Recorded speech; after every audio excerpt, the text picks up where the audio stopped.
His phone buzzed face down on the nightstand, but the one in his jacket pocket lit up with a text that said, "Last night was everything. When are you telling her?" My name is Lena. I was 26, in love, and completely blind. Marcus and I had been together for 3 years. We had a shared lease, a rescue cat named Oslo, and a trip to Portugal booked for the spring. I thought we were building something real. Turns out, I was the only one building. He was just borrowing my life while living another one entirely. I found the second phone by accident.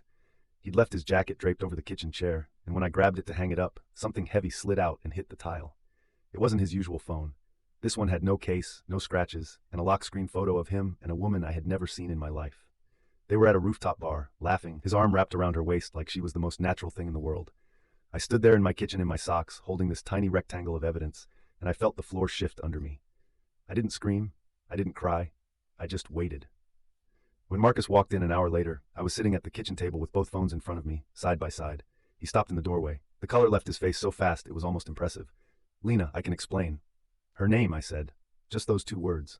He didn't answer. He did that thing where he ran his hand through his hair and looked at the ceiling, like the right lie was written up there somewhere.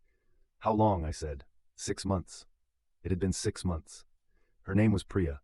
They'd met at a work conference, and according to the texts I had already read in that hour of quiet waiting, she thought he was single. She had no idea I existed. She was just as deceived as I was, and that detail cracked something open in my chest that pure anger couldn't have. I called her. Right there, in front of him. She picked up on the second ring, and I said, "My name is Lena. I've lived with Marcus for 2 years. I think you deserve to know that." The silence on her end lasted exactly 4 seconds. Then she said, "I'll come get his things from your place if you tell me where he keeps them." And just like that, 2 women who had every reason to fall apart held each other up instead. Marcus moved out that weekend. Priya and I met for coffee 3 weeks later, not out of some dramatic solidarity, but because we were both trying to understand how we'd missed the same red flags. We became unlikely friends. We still text sometimes. Oslo the cat stayed with me.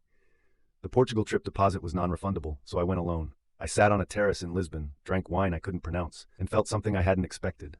Relief. Not happiness, not yet, but relief so deep it felt like finally breathing after holding your breath for 3 years. Here's what I want to know from you. If you found out the other person in your partner's affair was completely innocent, would you tell them the truth the way I did? Or would you have walked away without making that call?